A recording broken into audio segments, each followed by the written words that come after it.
Olá, meus amores! Muito obrigado pela sua audiência aqui no nosso canal do YouTube.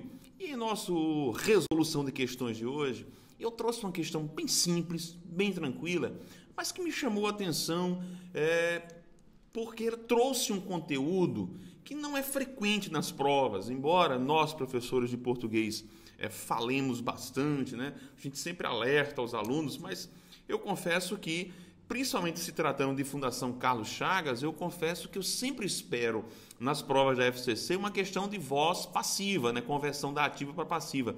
Mas causou-me espanto a questão que foi aplicada para o TRT de Alagoas, na Fundação Carlos Chagas, em que ele cobra a voz reflexiva. Vamos dar uma olhada comigo nessa questão. Então, vejam só, está aqui, ó.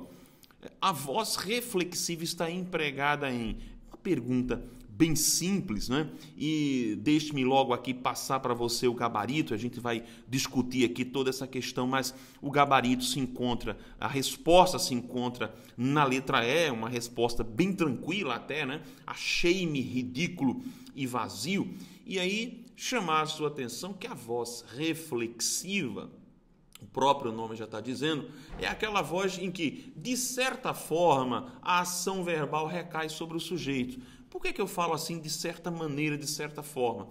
Porque você não pode se esquecer de que a voz reflexiva, ela se apresenta tanto na forma propriamente dita, ou chamada também de reflexiva pura, que é aquela voz com que nós estamos muito acostumados, que é aquela quando a gente fala, né? Ele se machucou, ou seja, ele machucou a si mesmo, né? Eu digo assim, eu me cortei, ou seja, eu cortei a mim mesmo. Então é fácil perceber a voz reflexiva propriamente dita ou reflexiva pura, porque você consegue colocar sempre ou substituir o pronome por a mim mesmo, a ti mesmo, a si mesmo, a nós mesmos, né, a vós mesmos e por aí afora vai. Então é possível fazer esse tipo de substituição. Só que é preciso lembrar também que a voz reflexiva, ela se apresenta na forma recíproca, ou seja, as estruturas de reciprocidade, que são aquelas estruturas em que a ação verbal, ela é praticada por ambos os, digamos assim, os sujeitos envolvidos na ação, a ação ela é praticada pelos dois. Por exemplo, eu digo assim, os noivos se abraçaram. Então veja que a ação de abraçar foi praticada por mais de uma pessoa, embora o sujeito seja apenas os noivos. Eu digo, os namorados se beijavam. Essa ação de beijar-se aí, ela é uma ação recíproca. Por quê? Porque é uma ação em que eu percebo a existência de dois seres e esta ação ela é praticada ao mesmo tempo por um e por outro. Eu digo assim, os deputados se agrediram.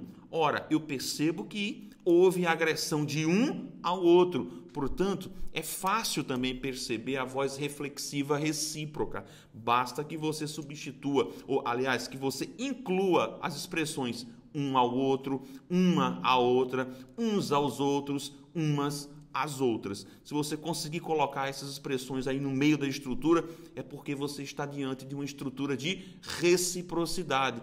Pense no exemplo, eles se cumprimentaram, ou seja, eles cumprimentaram um ao outro. Isso é reciprocidade. E as ações de reciprocidade, elas também fazem parte do universo da chamada voz reflexiva. Então vamos dar uma olhadinha aqui para a gente continuar a nossa resolução de questões. Vejam só, na letra A, veja que eu tenho um pronome aqui que tem fitava-me os bugalhos. Veja que esse pronome oblíquo é um pronome que está exercendo a função de um possessivo. Então, na verdade, ela fitava os bugalhos, os meus bugalhos. Então, aqui é uma relação de posse, tá? É uma relação de posse, tem um valor de um adjunto adnominal.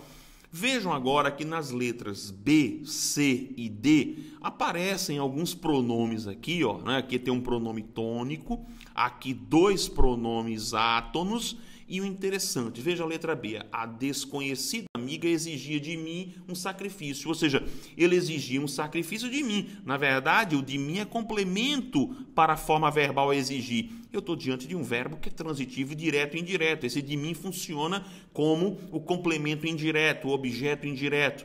A voz que está presente na letra B é voz ativa, assim como a voz ativa também na letra A. Na letra C, uma voz chegou-me fraca, né? Observe que eu tenho um verbo chegar, e aqui é bem interessante, que a ideia aqui é chegar.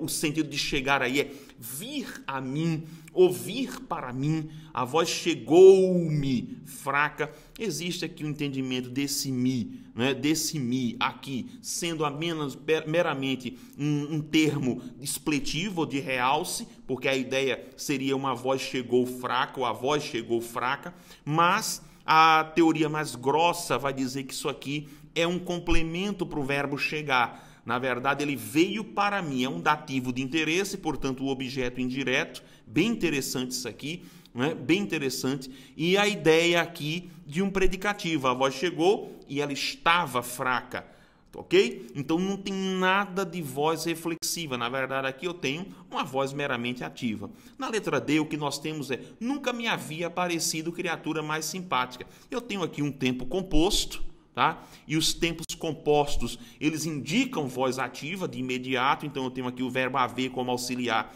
mais o verbo aparecer no particípio, e a ideia é: criatura mais simpática nunca havia aparecido a mim ou para mim. Mais uma vez, um complemento verbal, um objeto indireto. Portanto, está aqui a letra E como resposta. Eu achei-me ridículo e vazio, ou seja, eu achei a mim mesmo, né?